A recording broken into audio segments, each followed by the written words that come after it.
Good evening. I'd like to call the City of Menasha Common Council meeting to order. Please rise and join me for the Pledge of Allegiance. I pledge allegiance to the flag of the United States of America and to the republic for which it stands, one nation, under God, indivisible, with liberty and justice for all. And before we start this evening, if we could have a moment of silence to reflect on the veterans that have served our country.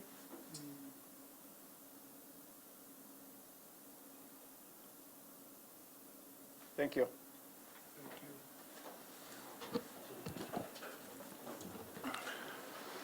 Could we have the roll, please? Alderman Tom Grady. Here. Alderman Ted Grady. Here. Alderman Rapella. Here. Alderman Nichols. Here. Alderman Taylor. Here. Alderman Sevenick. Here. Alderman Langdon. Here. All are present with the absence of Alderman Schmidt. The first item on the agenda this evening is public comments on any matter listed on the agenda. We have one public member.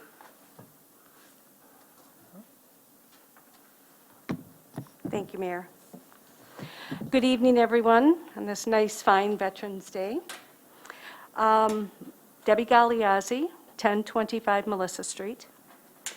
I'm here to speak on the election budget, specifically the purchase of the electronic poll books, also known as Badger books.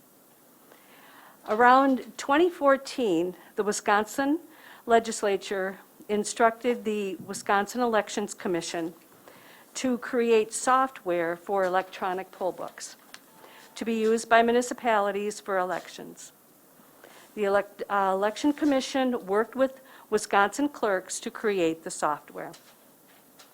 Around 2017, Badger books were introduced. There have been improvements to the program since then and will continue to make improvements. There's always improvements to election procedures. We all know how important elections are as elected officials. Wisconsin and Menasha run fair and secured elections.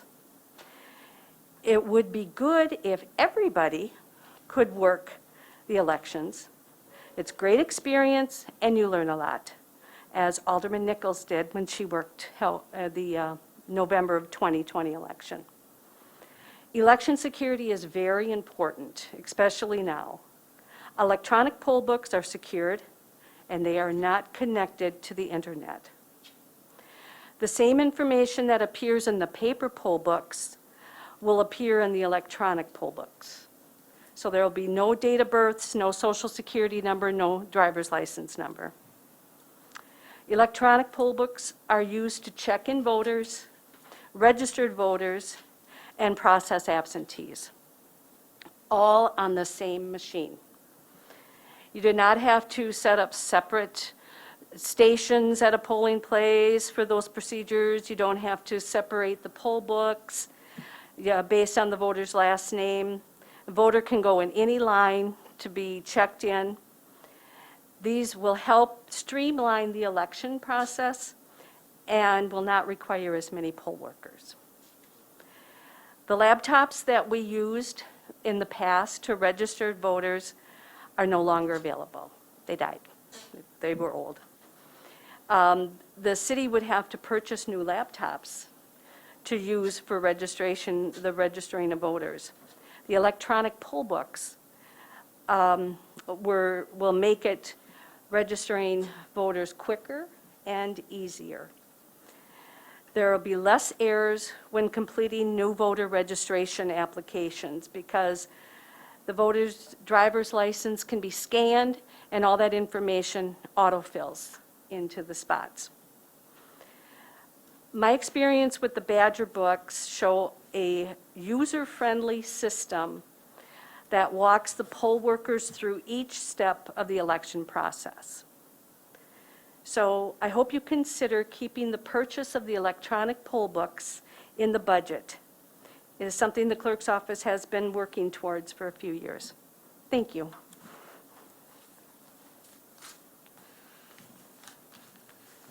And seeing no one else, we'll move on to the first section of our budget review, which is the attorney and clerk and elections.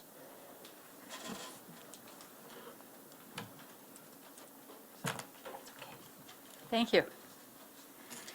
So we'll begin with the city attorney budget, which if you look on page 17, that's what we're working off of. For the most part, you take a look at the 2021 adjusted budget compared to the 2022 department request. The overall increase is about 3.3%, and really that's associated with the 2% increase in wages and then associated taxes and WRS. There is a new line item, which is the HRA funding that has not been in the budget as a line item before, so that's an addition. There's increase with respect to health insurance. Other than wages and salaries, really the largest item pertains to legal. That's the line item. There's $7,000 in there. I know we have discussed, well, we discuss this every year.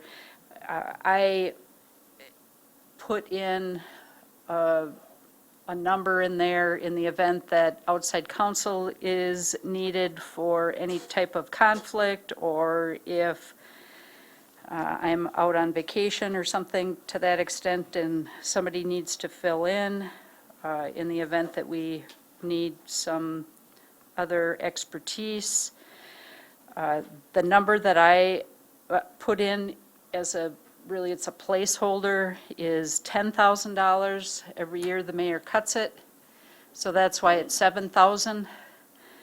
And I base it off of the $10,000. That is approximately 35 hours. That's not a lot of hours with respect to attorney time. And it ranges in rate from 150 to 450, depending on, of course, what kind of expertise the city would be in need of. But that really is the largest item. And otherwise, tried to keep everything else the same with respect to the other line items. I don't know, does anyone have any questions? Alderman Sevenick? I'd like to make a motion to cut, no, just kidding. Also cheap. No, for Jennifer, is there a reason why we just call it legal now? I thought it was like outside services, legal outside services. If we could reword that, because that would be, it's really up to the rest of the body, but I think Yeah, it would that's be the more. same description, but we can look at rewording that. Okay, thank Yeah. you.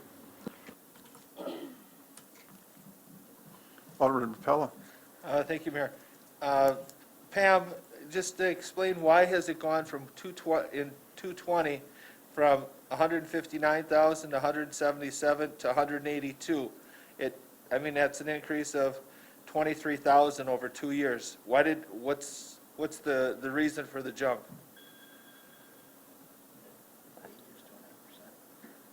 We got to cut the wages. Well, you're looking at the year-to-date, 122. Okay. So that's only a partial year. The budget for 2021 is the second column there, the adjusted budget, which is Yep. 176. Yeah, 177, 677. 441, yeah. And then the request is 182,676, which is approximately 3.3%.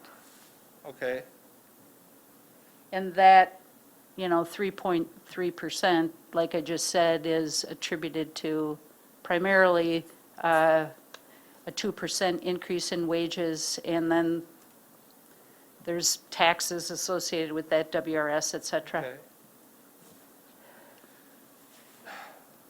Randy, if you look at it, we've had a number of good years where we haven't spent those outside legal dollars. Okay, So you're looking at actual in 2020, which has 0 in that line, yes, which means that you're artificially judging 2020, which probably had that $7,000 in it, It would have, yes. Okay, so that's and then 166. comparing it to something else. Okay, So all right, that's a big part of it. There's 10 grand right there. got it. And for 2021, this year, so far, that amount is 0 Okay, got it. for outside counsel. Okay, all right, thank you. That explains that then. So 159 had 10 extra added to it, or you should add? Correct. Take away, okay, got it. It should be about, okay, understood.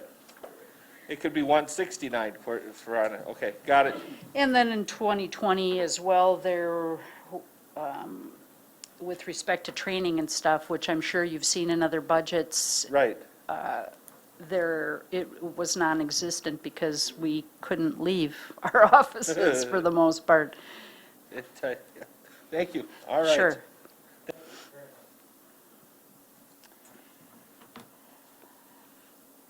Moving on to personnel, HR, which is 32. On page 32, that's where the numbers are. And if I could take this time to introduce Kimberly Cardoza.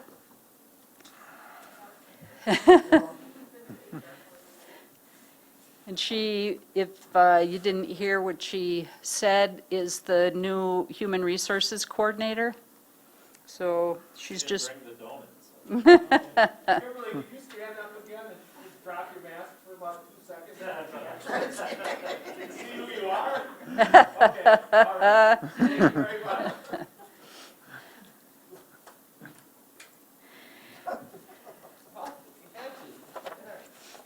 Thank you very much. it is very difficult to, you wouldn't recognize her again then if you saw her. She might have a different color. James is incognito. So if we're looking at the 2021 adjusted budget and then the 2022 department request, again, we come up with primarily the monies that are in this budget pertain to wages and salaries. And then the roll-ups associated with that, taxes, WRS, there's a 2% increase that is included in here.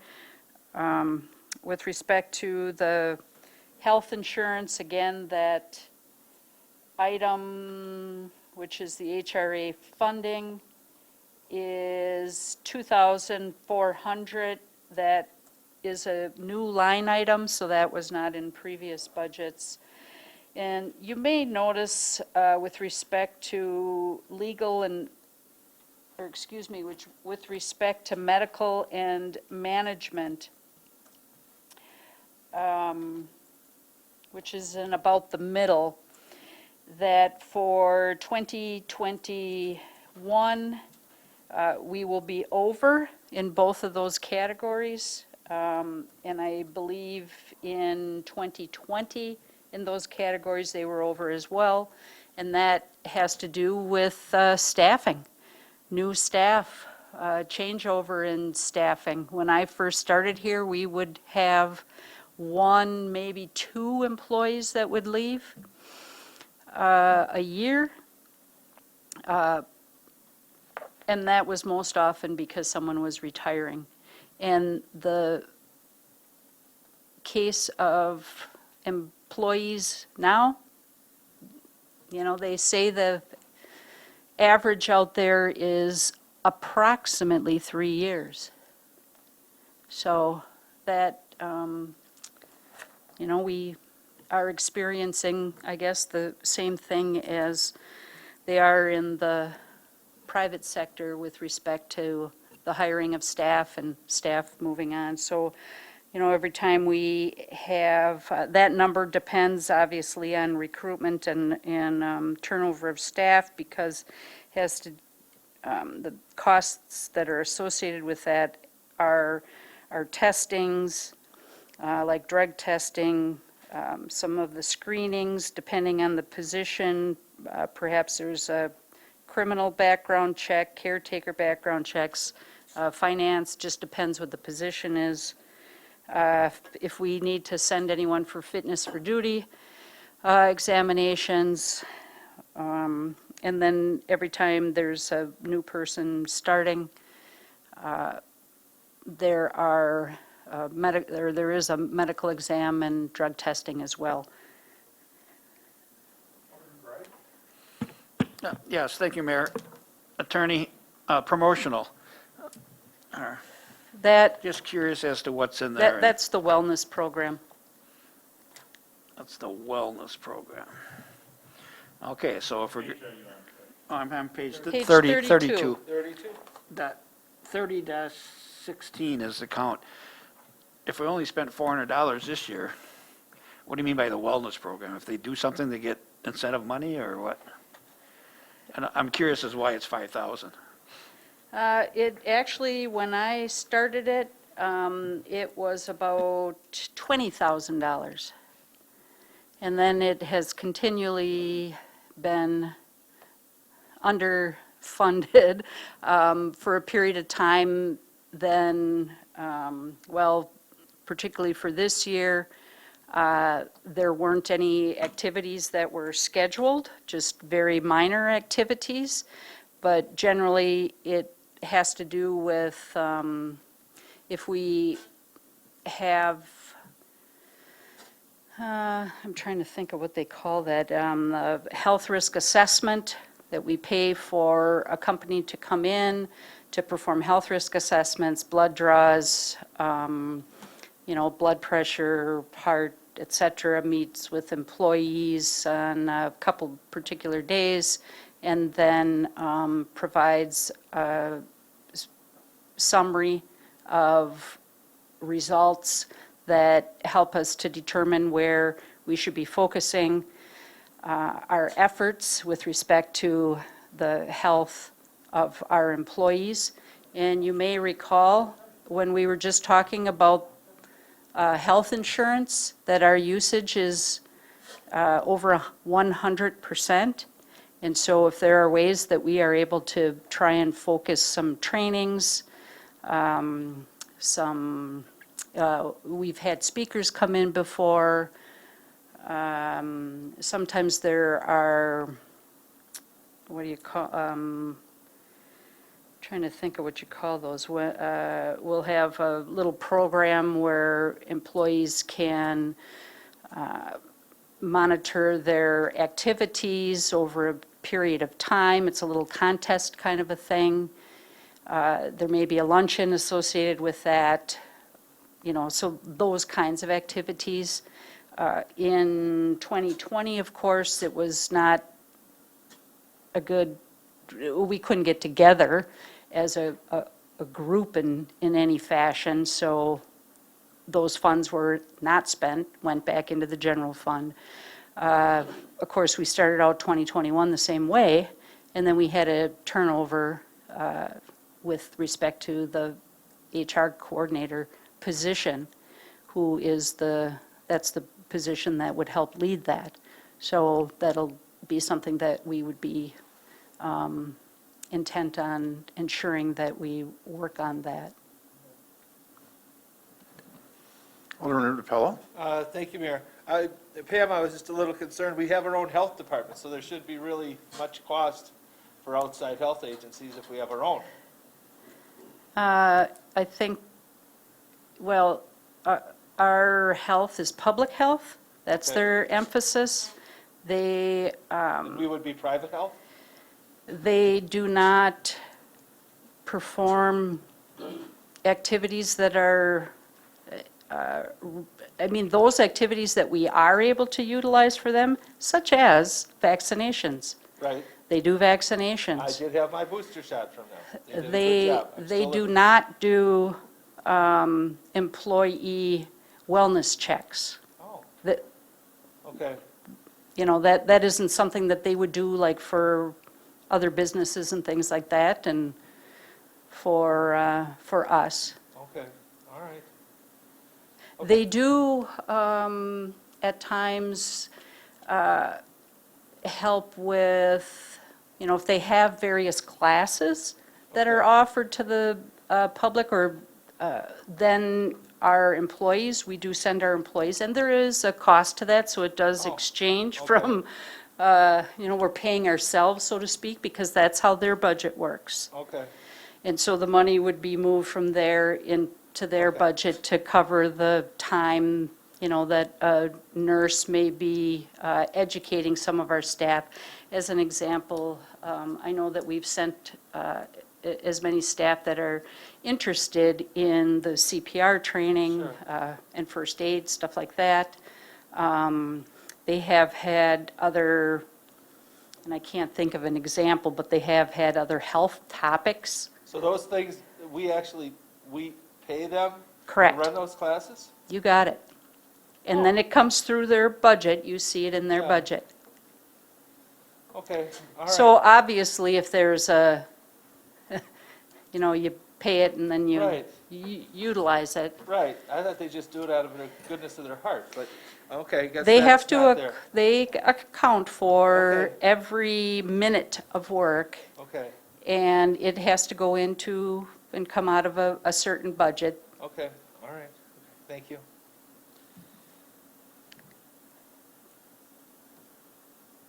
So goodness here. Alderman Sevenick? Thank you, Mayor. Again, for Jennifer, I think it should be titled Morale Promotion and Wellness, something to that effect. Right now, just being promotional, just, you know, this budget is getting worse and worse as far as identifying, and good job, Ted, for pointing that out. It used to say wellness, and then y'all asked for it to be changed. I would never ask it to be, nobody up here would ask for that, the promotions. Nobody. Jennifer, Morale, don't they have to be the moral same? promotion and wellness is probably. Don't they have to be consistent, though, from department to department? We can't have 3018 be They do, promotional so in one probably at and- one time, that one was just chosen as maybe being the closest. So we would just create a new, basically sub-account. Okay. And retitle it something else. But yeah, from account to account or budget to budget, the last four digits do have to say the same thing. So we'll just look at renaming that or creating a new one.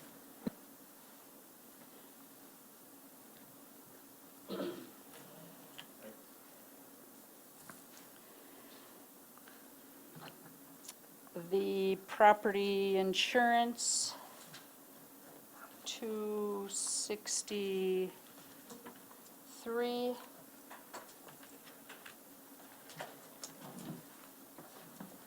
That's up mainly because of, city garage. This was an estimate that I provided. It actually, the agendas just went out. We did just add the new Public Works facility, the cold storage building, and the,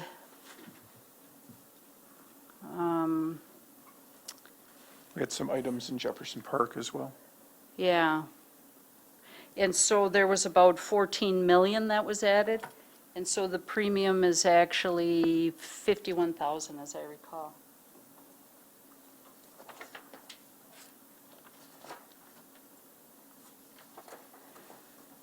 So if you look at 264, except with respect to liability, which is CIVMIC, liability insurance, that one, you may recall, we do get a firm quote for a couple of years in a row so that we know exactly what the number is going to be, but the other ones are estimates based on what we hear from the insurance consultant with respect to if the premiums, well, I'm not familiar with many of them going down.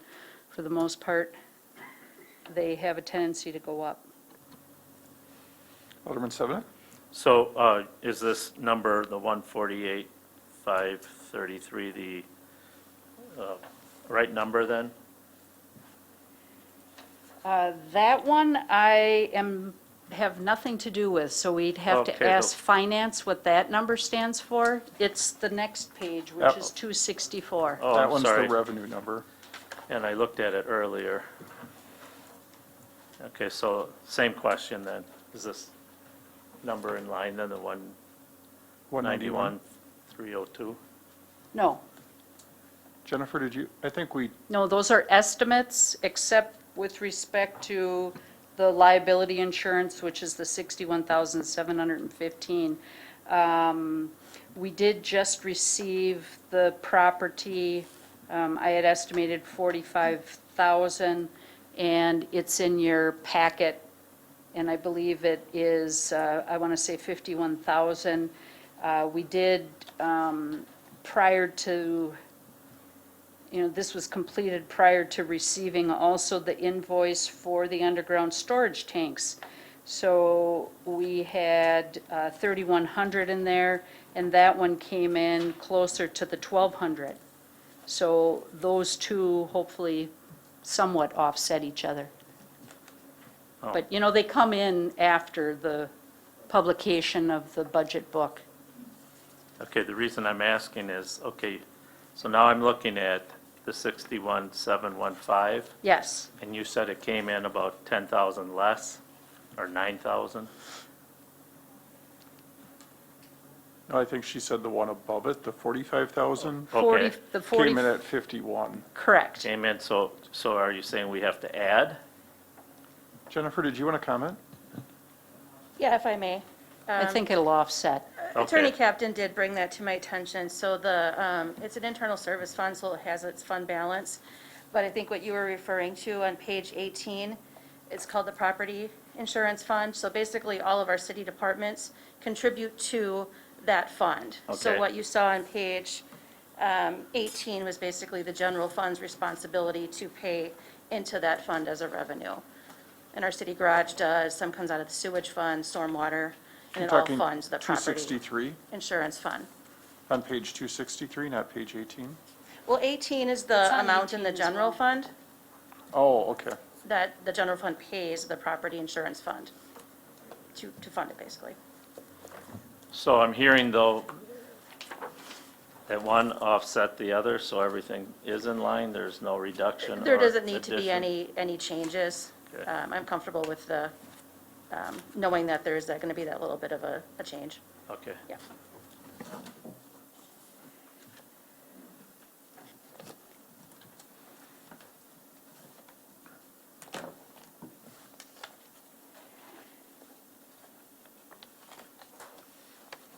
Then we have the self-funded dental. I think we talked about this one. 267 it begins on.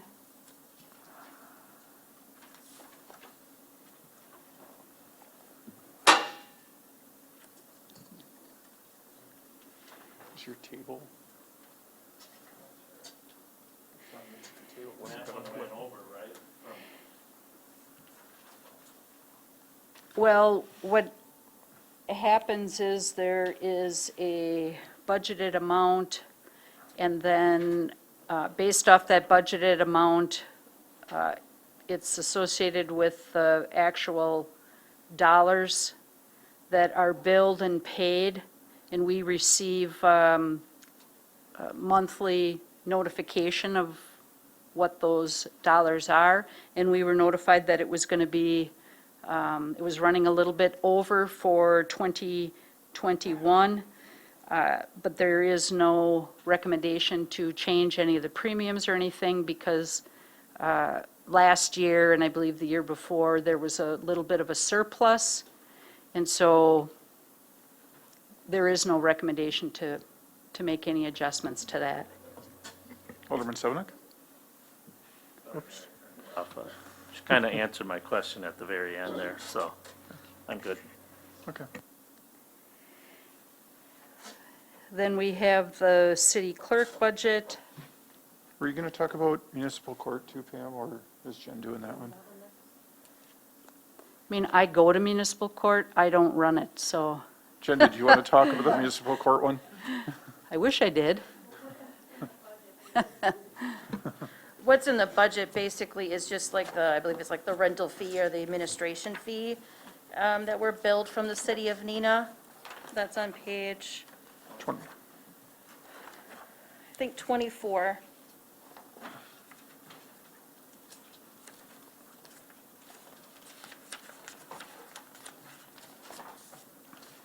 Yeah, just $3,700.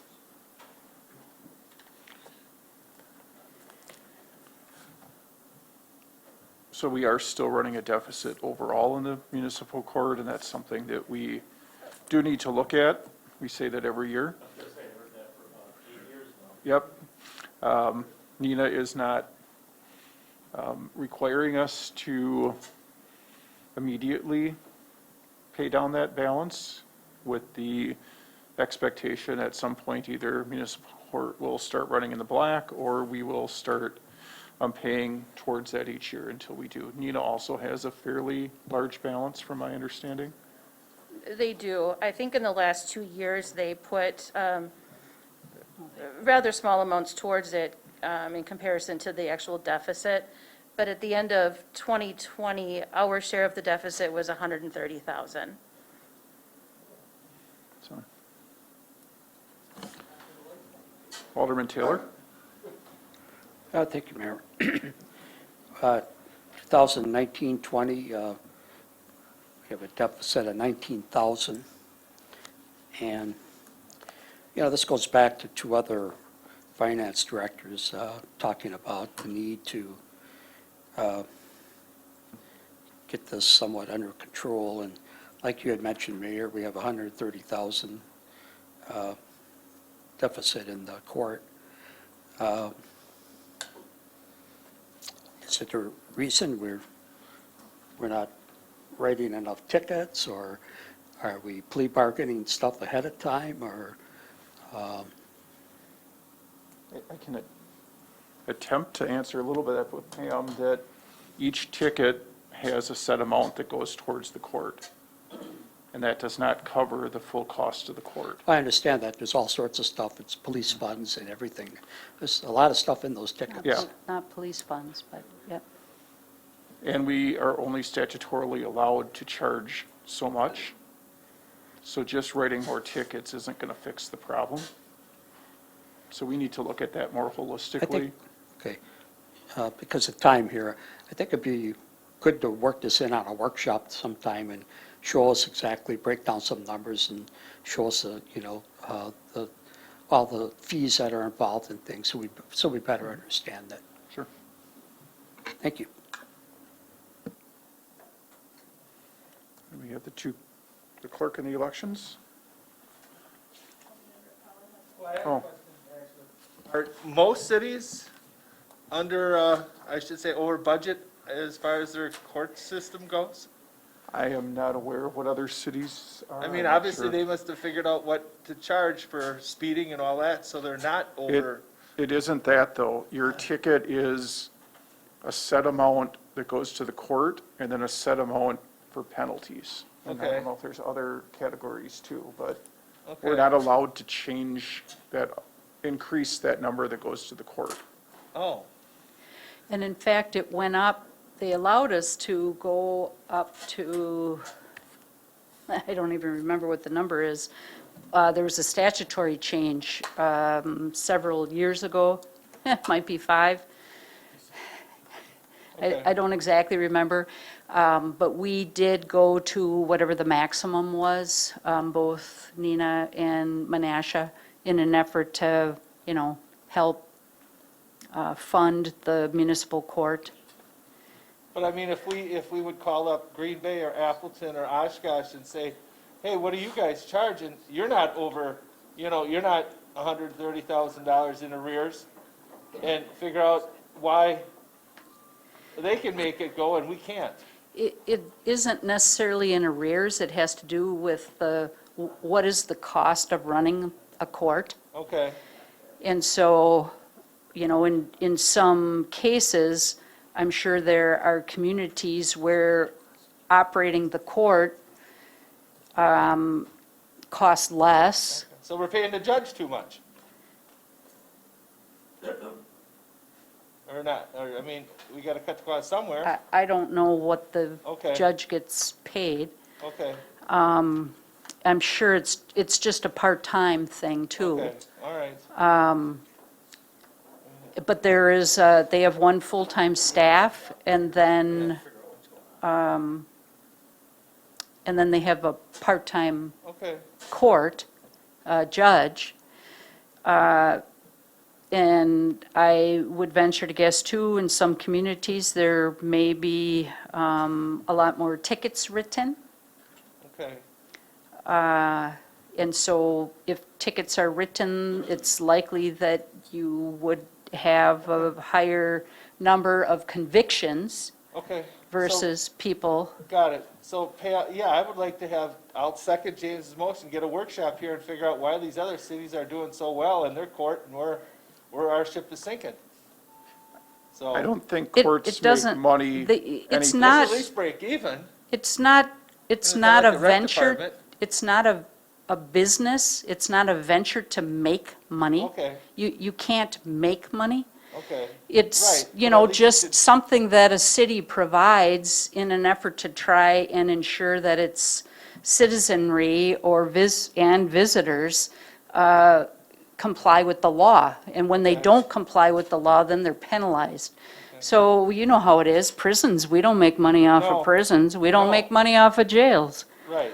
And we do have to pay for those things. So is the secret So- maybe to write less tickets, so then they don't have, yeah, don't, got it. Okay, thank you. I'd love to have a workshop. That And would be great. remember, this is over 20, 25 years, too. This isn't Yeah. in just a couple years. Right, right. No, I So this got that. really isn't a huge dollar amount if you look at it over that length of time. Okay, understood. And Thank you. some communities don't have a municipal court. And in fact, the city of Menasha has not always had its own municipal court. It Right. used the circuit court. Correct, yes. And so, you know, let's just put it this way, you may save money on one end, but do you save money because everyone has to drive there, and then we're paying for, you Right. know, I know my dad had to extra, go down to court a lot of extra times for time, Oshkosh, you yes. know, all that kind of stuff. And I can tell you that our officers, you know, none of that time is included in here, because Correct. that's our time. Right, We're paying like overtime. right, So that's a lot of money. Okay. It does not make money. right, okay. Understood, thank you. Alderman Sevenick? That's exactly what I wanted to explain, because I was around when we created the court. And the purpose of that was it became very, very expensive under the circuit court system. Right, And I know the police department has done some things to limit the amount of time they spend going to court and things like that. But that was a big plus, was they were going down to Oshkosh. So basically, we had an officer spending half a day, if not more, down in Oshkosh. every Wednesday. And then someone would be coming in and filling in for overtime and stuff like that. So the city attorney is absolutely right. This is just a service. I mean, we don't recoup our money on when we redo streets or whatever, like, you know, these are services that we provide. And it can't be looked at as a revenue generator. When it was first started, it was started for the purpose of understanding that we were gonna save some cost. Now, yes, it has probably grown in cost, but I still think that by having this municipal court, it would be cheaper. Even Fox Crossing has a municipal court, so. This is usually for smaller things, not for, you know, major types of law enforcement Sure. items. So I don't know if we need a workshop on it. I really don't. Okay, If one day, you know, we have on our agenda where department head speaks about an issue or something, if maybe one day the city attorney wanted to just spend, you know, 10 minutes addressing how this has come about, and that would be the best thing. But to spend an entire half a day on a workshop is not needed for all the reasons that she and I just stated. And there are revenues too that come into the city. I don't know what those are, but Alderman Sevenick, we can look that up and, they're somewhere else in here. Okay.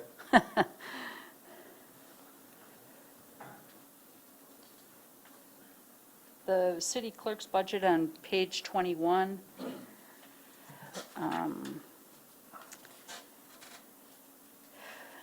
So if we look at the 2021 adjusted budget, 2022 department request, primarily the difference you're going to see are related to wages and salaries and which was the 2%, taxes, WRS, that additional HRA funding line.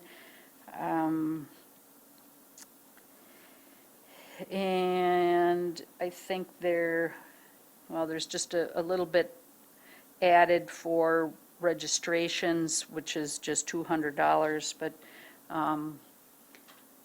has everyone met Valerie Newman? And Valerie is our deputy city clerk.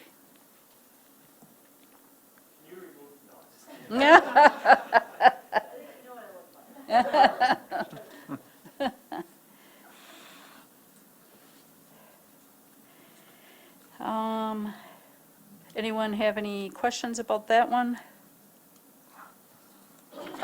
So the elections budget, which is on page 23, that's where the numbers are located.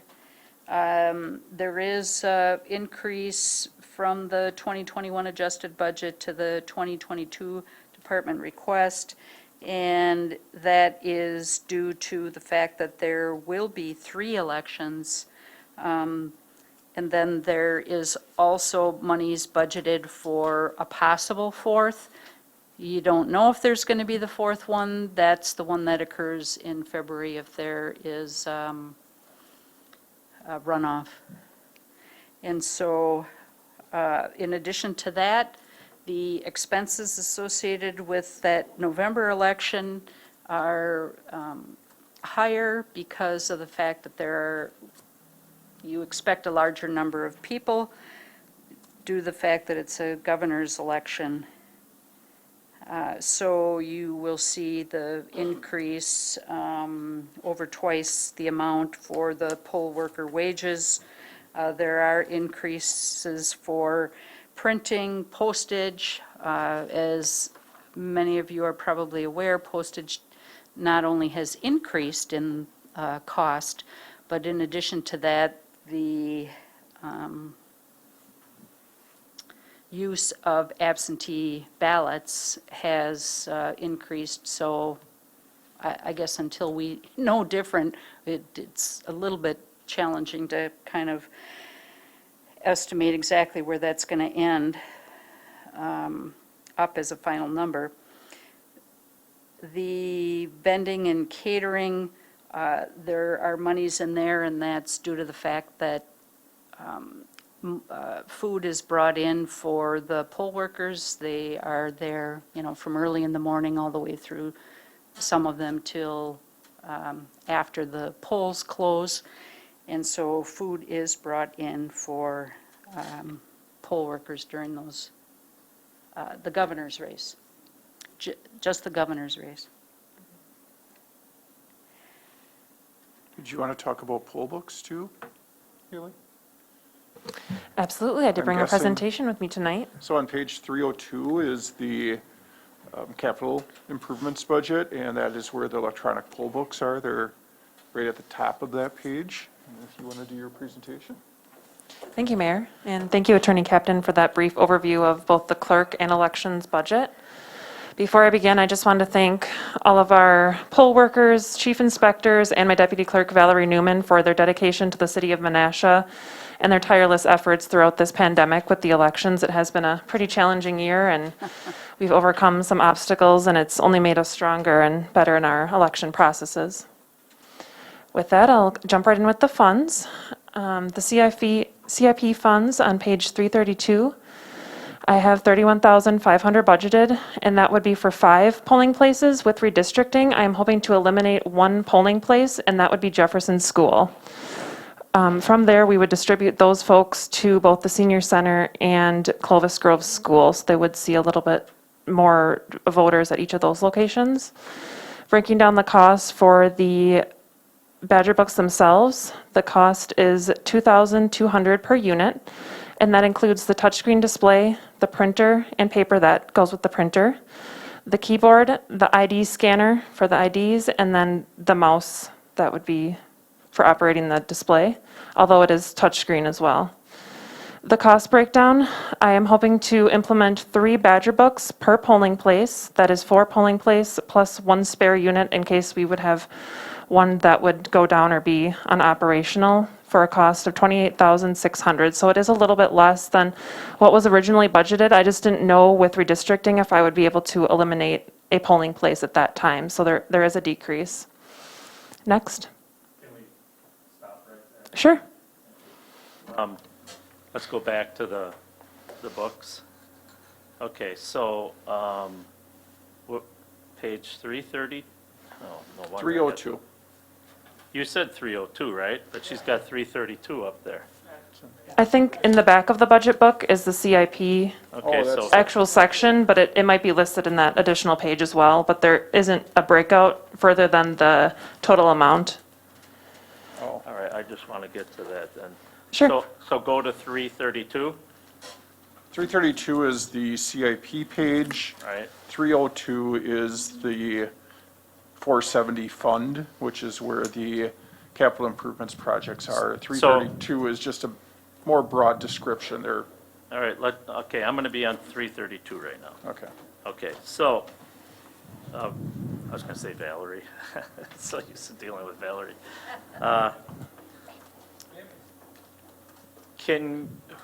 So 4 polling places, 1 spare unit, okay. So what did we have in the capital improvement budget? 31,500. So can we make that reduction right now? Yes. And what is that total amount, Jennifer? 28,600 is what it would cost. Okay, with the reduction of, That's with the reduction of a polling place, so we'd be eliminating 3 units with having an additional polling place, but with the 4 polling places, then we'd be at the 28,600. okay, now let's go to the mayor's page on 303, did you say? It's 302. 302, okay. Oh, man. It's the worst budget book in the world.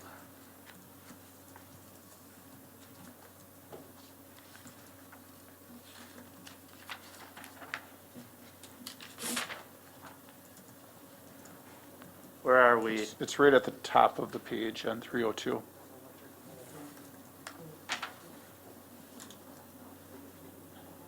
Okay, so I'll be making a motion to reduce account 4700204512-80-05 other equipment to 28,600. Is there a second? There's a motion and a second. Discussion? Alderman Taylor. Could Haley explain the reduction in polls, what the purpose of that is? Polling places. Just to eliminate, with the elimination of wards, we were able to reduce the number of polling places, just creating less work in the clerk's office, and then consolidating our voters to more central locations and just distributing them to opposite sides. And plus, Jefferson School is one of our smaller polling places, and it wasn't one of the busier polling places during elections. So we thought it would be better to shift those voters to the no polling places to make them a little busier and give them a few more voters instead of keeping Jefferson open. When there's a slow election, they don't see many voters, but during a busier election, they might see a little bit more voters, but still not as many voters compared to our bigger polling places or bigger districts. I guess what Menasha's pride ourselves in is efficient polling places. And maybe that's the number that we had. I worked for a company with 350 people here and about a 50-mile radius, and people from Neenah would tell me the lines that they wait in. People from Appleton would tell me the lines they wait in. And I'm like, man, we don't have lines. I've never had that complaint by people in Menasha here. So, kind of looking at why would we want to put more people in one place than and eliminate a place? And And with the implementation of Badger books, we'd be able to streamline our processes a little bit more and get people through the lines quicker at the polls. So I guess that kind of helped in our decision-making process too, that these Badger books are going to get people through the line faster, so we can afford to move some of the voters to some of the other polling places. so tell me how that process is. How does that move? I come in with my license and show my name, address, and how's this going to speed things up? So I guess I'll get into more of that during the rest of my Okay. presentation when I kind of give an overview of the unit. Okay. Look forward to hearing that. Thank you. Okay. Next slide. We have to vote. There's a motion. I just made a motion to reduce that. Would you like a roll call vote or a voice vote? Did you have discussion on the motion, Randy, or not? No, I didn't have Okay. it on the motion, no. The dollar amount is a roll call. Right.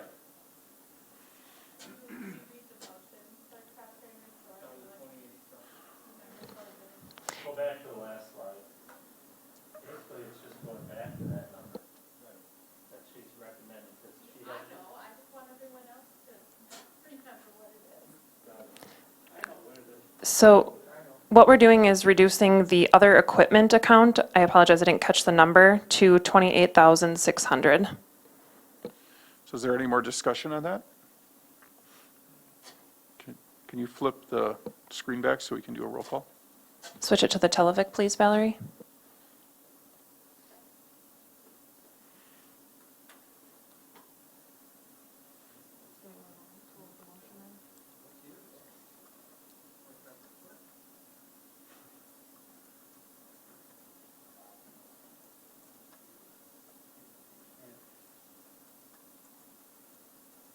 Do you have discussion on the motion?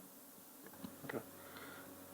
Well, my question was why we're reducing, and she was going to show us that, and now you're asking me to vote, and I don't know why we're reducing the polling places.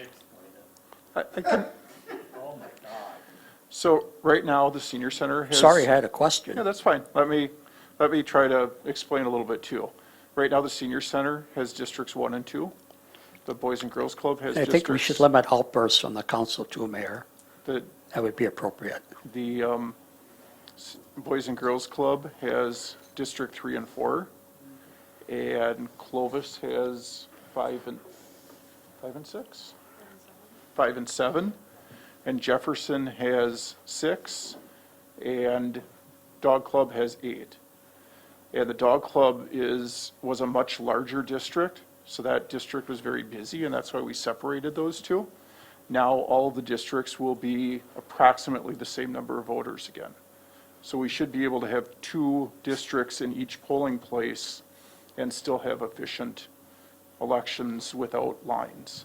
And then on top of that, the Badger books will help us register people faster and help us get through those lines faster, because we won't have to say A through M in this line and N through Z in this line. Everyone can go in one line, and whichever book is open.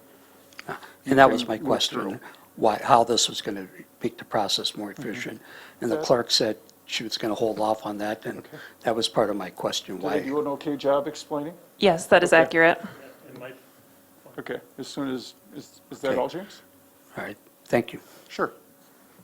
Stan? despite all that, that's not necessarily what's going on here. I am only reducing an account for this equipment. It has nothing to do with all the other things that you're talking about.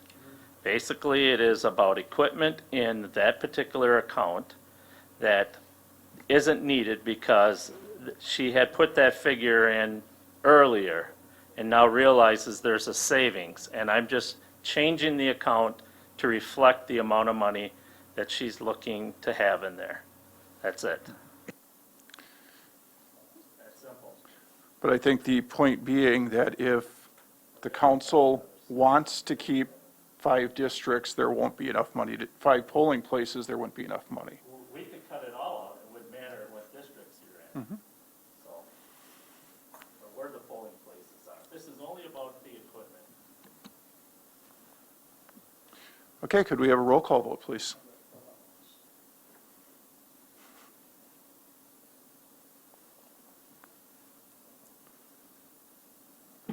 Motion carries 7-0.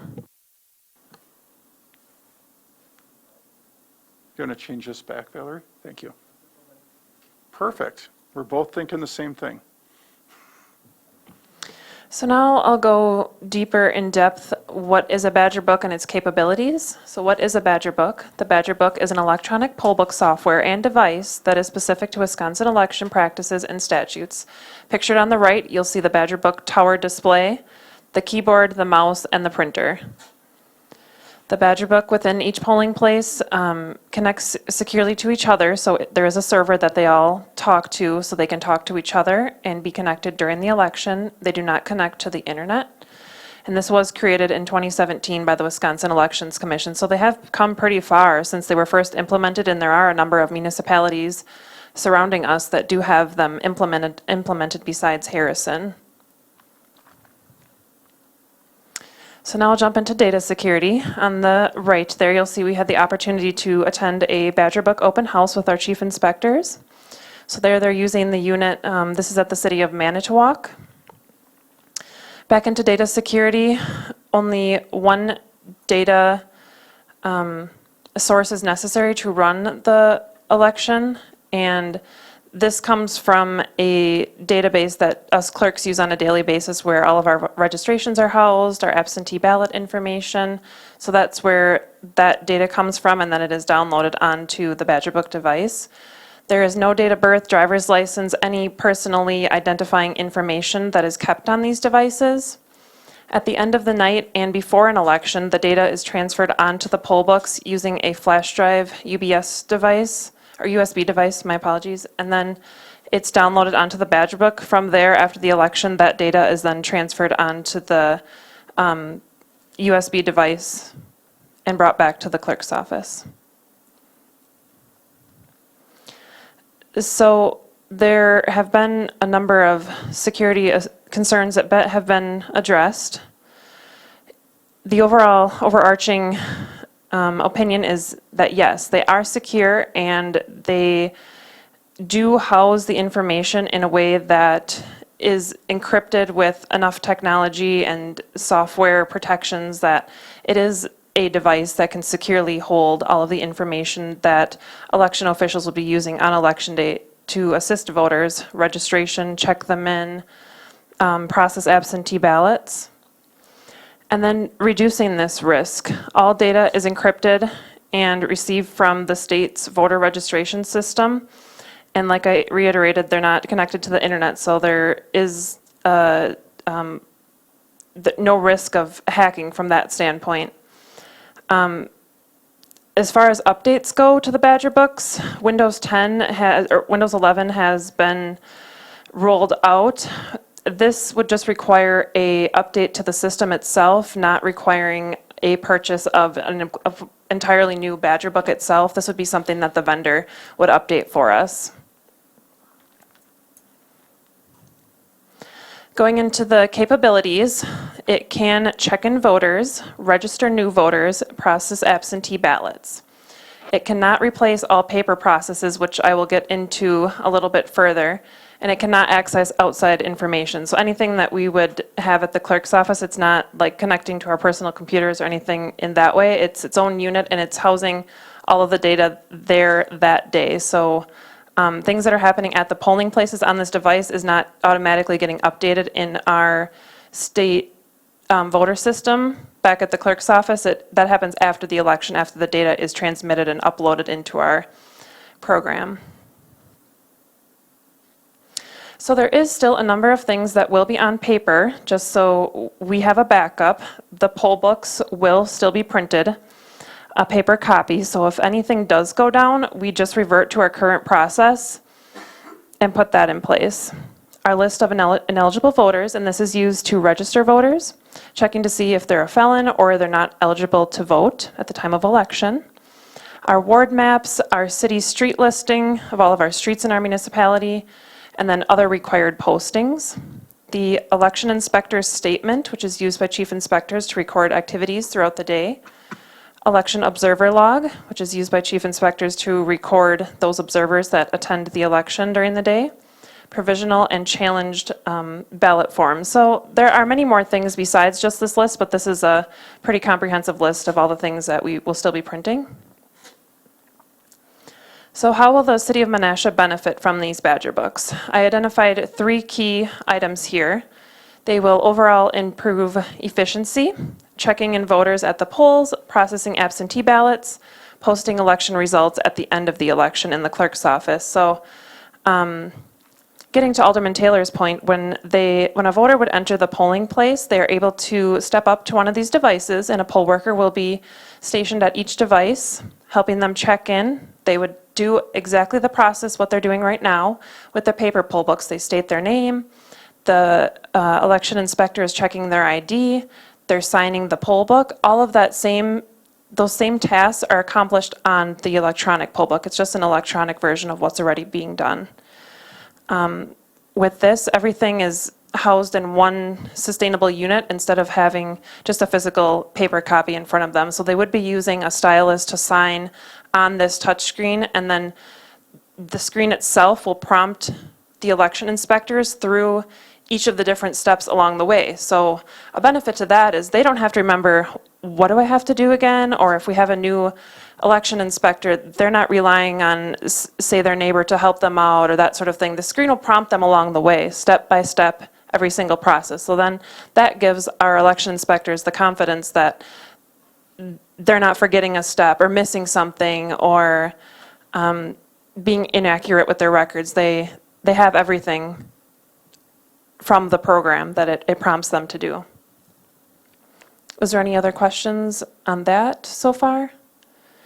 Okay, and then for the registration part of it, everything that is done on a paper registration form is accomplished on the Badger book. So all the Badger books have the same capabilities. There's not a specific Badger book that's designated for just registration or just checking in voters. They can step up to any one of these Badger books and accomplish any of the tasks, whether it's checking in or registering. And then the election inspectors can also use it for processing of the absentee ballots when they receive those at the polls. So there is an efficiency to that as well. Go back to the previous slide, please. So then getting into the accuracy, unfortunately there are errors that happens. Everyone makes mistakes. So this will help minimize and reduce those human errors and, like I said, prompt them through the entire process. And then with the security, again, I just like to hit this home. It's not connected to the internet and there is very little risk with this. Is there any further questions? So then implementation action plan. We do have a pretty rigorous timeline for this. There is a backlog on the ordering of these devices right now. So after the budget is approved and after this item would be approved, I would hope to order them as soon as possible. And we are expecting to receive them in the clerk's office in April of 2022. So unfortunately, we wouldn't be able to use them for the April election, but we're hoping to implement them for the August election, which is the partisan primary. Between the summer before the partisan primary, we would have a clerk and election inspector, chief inspector training where they can get hands-on experience with the devices and spend some time learning about them, taking the Wisconsin Election Commission approved trainings and making sure they're up to speed on everything before that August election. So then the training schedule for this, like I mentioned, the training is all provided by the Wisconsin Election Commission. We'd be training myself, the deputy clerk, we'd become Badger Book certified users. There are other municipalities in the communities that hold training sessions where you can work with other clerks that are Badger Book certified, ask questions, and then become Badger Book certified training with them. But you can do it by yourself as well in a virtual setting online through their website. Then we would have a Badger Book open house and overview training for all of our chief inspectors, and we'd certainly love it if our elected officials would attend as well, just so you can get hands-on experience and see the devices that we're operating with our elections. Then we would have our chief inspector training, so the chief inspectors would also become Badger Book certified and like detailed, oriented, trained on these devices, so they would know all the ins and outs of the devices and know some of the more advanced things that maybe just a typical election inspector might not need to know on a daily basis.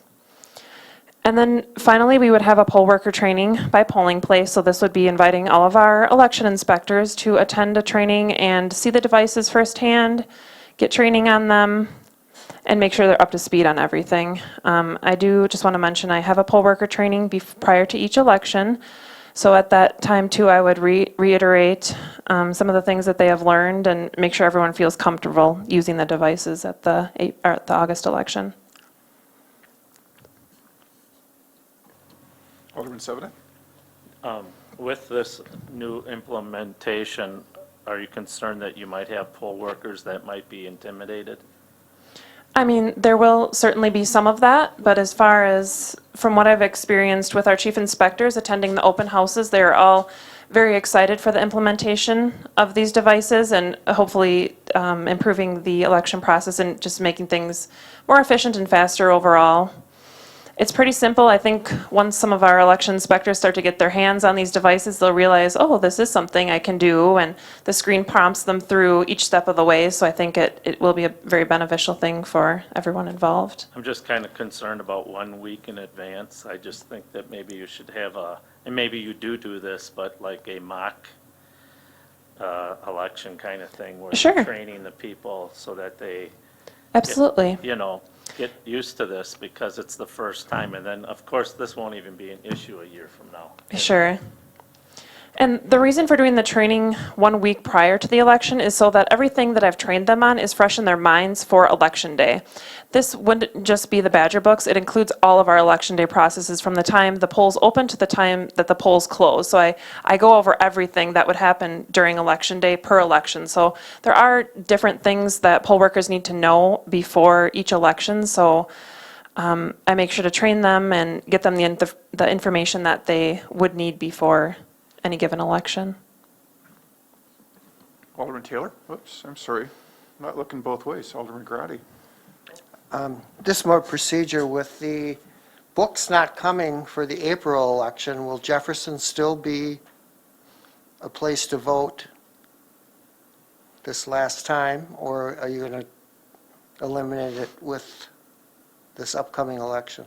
It will be eliminated right away. Okay, well, that's good to know, because Alderman Taylor? Thank you, Mayor. Haley, that was a very nice explanation.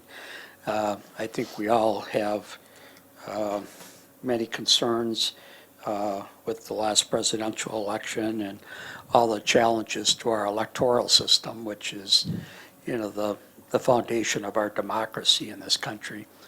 And certainly, this helps me understand better how the system works, and I'm glad that it's not connected to the internet, and I think that's first and foremost what most people are going to ask. So it sounds like a wonderful tool for our people to use, and I hope the efficiency comes through with that. And thank you for your explanation. Thank you. Alderman Rapella? Thank you, Mayor. Haley, will the witnessing the last two elections at the Dog Club, I find that many of the older voters are very hesitant to go off of they'd like to continue with the paper voting, and they wouldn't use the computer, that little keyboard to vote on. They'd much rather use the paper one. And so I'm just really hesitant will they still have the paper option to use during voting? You won't be voting on these machines. The paper ballots will still be used. This is Okay. just to check in and get Just to check registered in. to vote. Yep. Okay. Mhm. Okay. do you happen, how many other cities are utilizing this program as far as, that you know already? Just in our community alone, the city of Neenah, Oshkosh, Fox Crossing, Appleton, and I know some of the other smaller communities are looking at implementing them soon. So of the ones that you just listed, we would be the smallest one that would be utilizing this. How many votes do we have per election, given not, without the presidential elections? How many usually voters do we have that run through? So we have about 10,000 registered voters right now. I don't have those exact numbers with me on how many vote, but the results are posted on our website. Okay. So I can certainly send those I to realize you. during the presidential election, there's more voters every year, but that's like every 4 years. So in all those other elections, do we have a high volume of voters that necessarily, there's not a huge rush at the dog club as far as people pounding down the doors to vote. I mean, it moves rather quickly. Yeah, the Badger books would be implemented full-time then. We would not revert back to our current method using the paper poll books. Okay. So even though there might not be an influx of voters at the time, they would still be used for every election. So, but the polls would still be open from 7 in the morning to 8 at night, Correct. even though they probably are going through a whole lot quicker and they may be done voting by 6. Right. I understand that. I'm trying to get somewhere with this. If it's really needed in Menasha that we have to have a quicker system when we don't have that many voters that are actually utilizing it. So that's all I'm saying. Well, more efficient. Right, and it does come in handy when registering voters. We are able to scan their driver's license, and then that information is inputted right into the computer itself. So then the poll worker is just checking the information and then going through the steps that a typical registration form would have and checking over that information. So there is, I mean, some benefit to not having to write down their first name, last name, fill out the form handwritten. The machine itself would generate that information from scanning the driver's license at that point. And then for absentee ballot processing, there is an efficiency with that as well.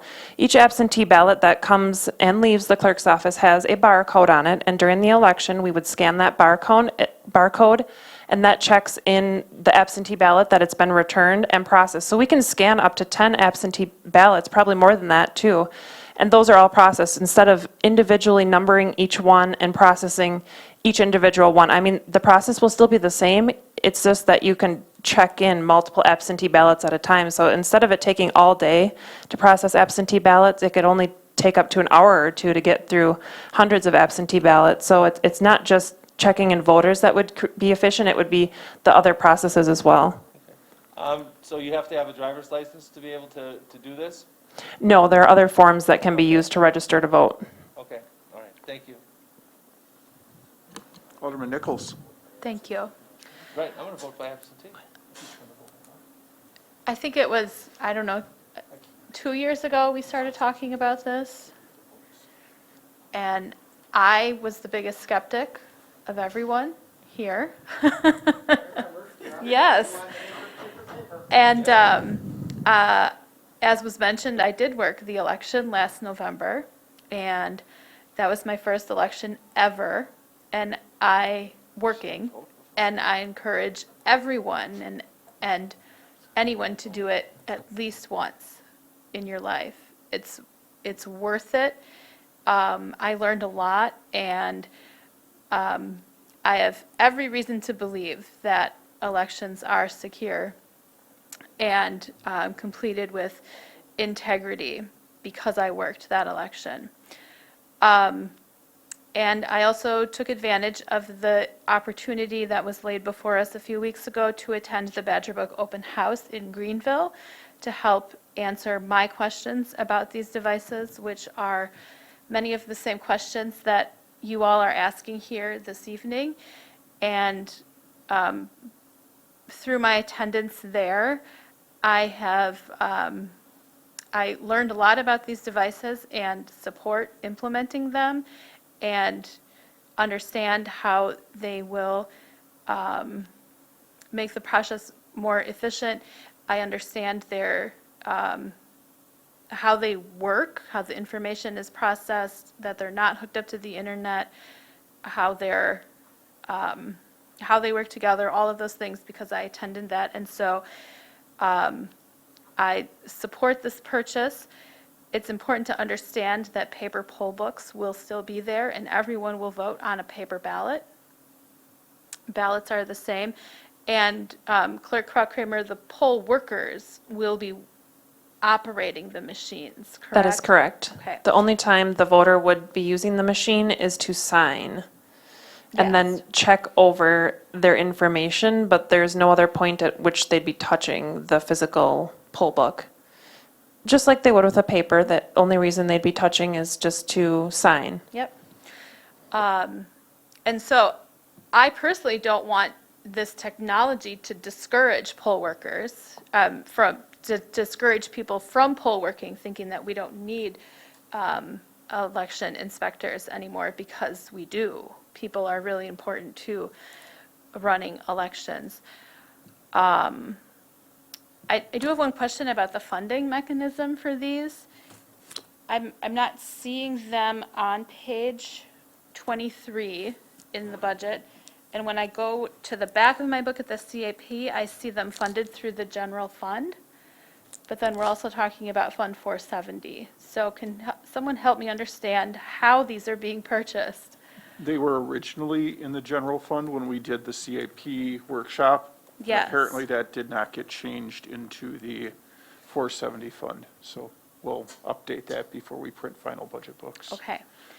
And then I am curious, since poll books will still be printed and on-site in the event that anything would go wrong as far as a power outage or anything like that,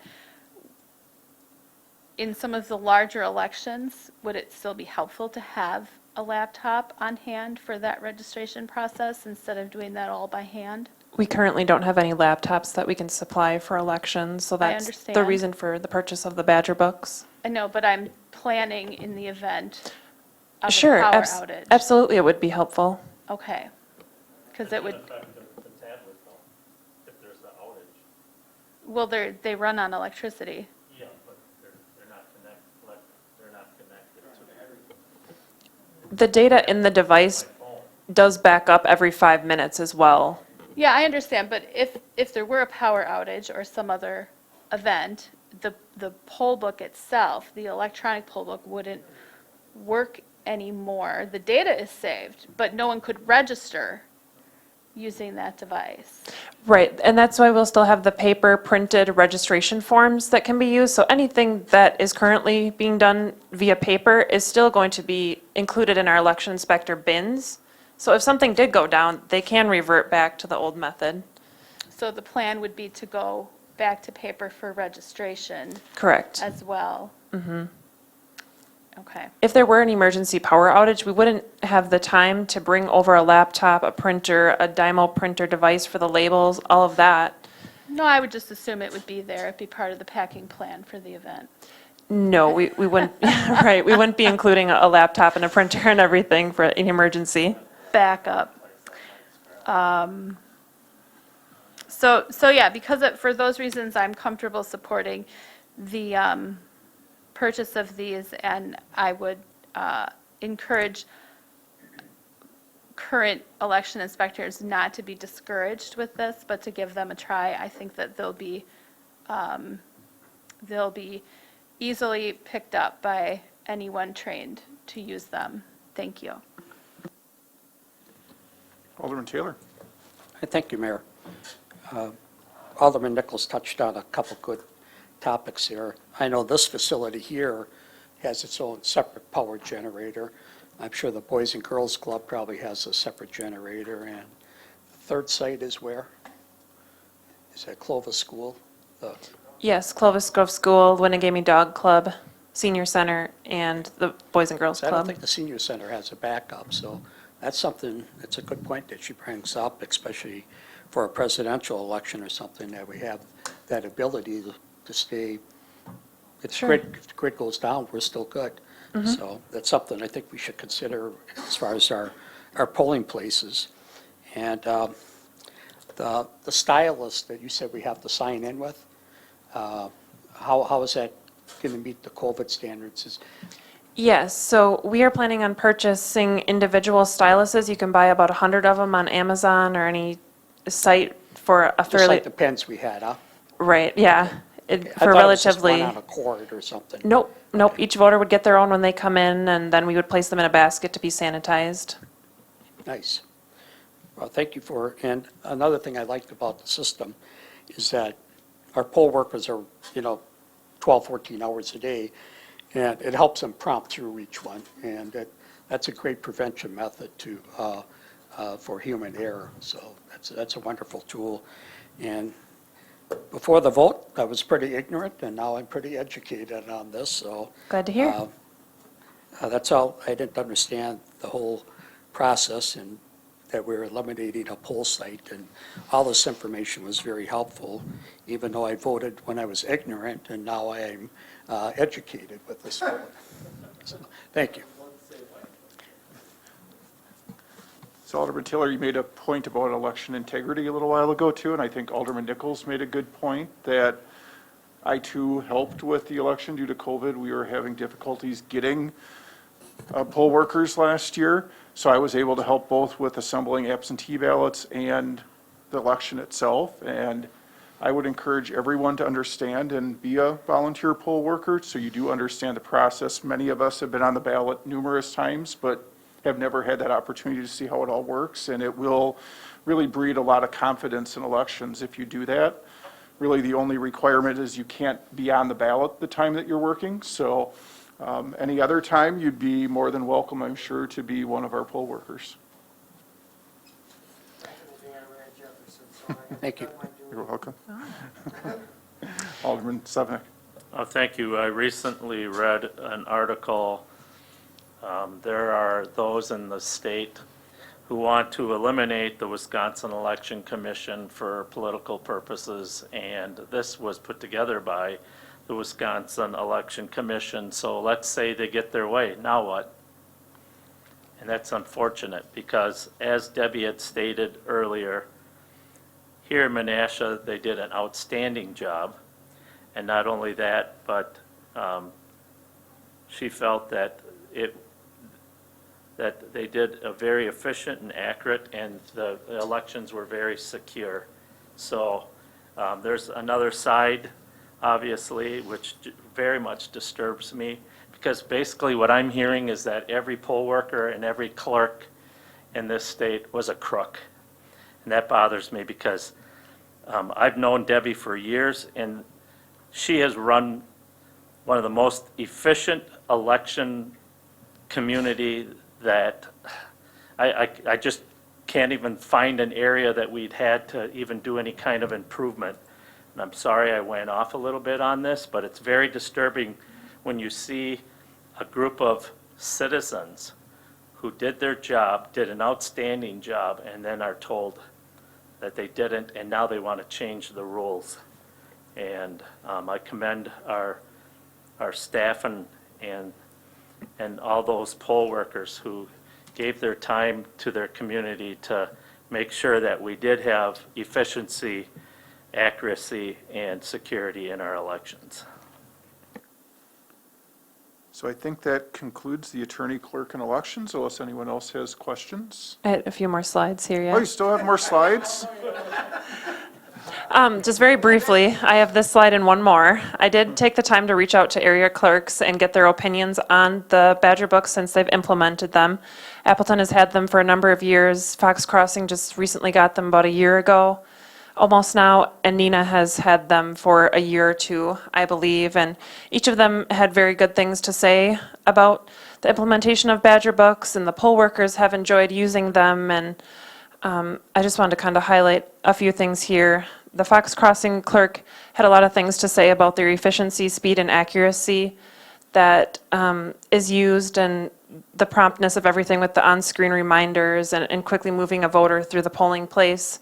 The Appleton clerk, Cammie Lynch, had good things to say about streamlined election processes, reducing human error on election day, enhancing the efficiency of administering election tasks and strengthening the ease of post-election reconciliation. And finally, Hra Nagel, who is a newer clerk with the city of Neenah. At her previous municipality, she had worked and implemented Badger books. She just kind of highlighted their dual functionality with the registering of voters, checking in voters, and then processing absentee ballots with what took days or hours can be accomplished in now minutes. So I thank them for their testimonies on that. And one more final slide. Thank you. This is a picture of us during the November election with all of our absentee ballots that we processed. So we brought these out of the post office that day. Was there any further questions?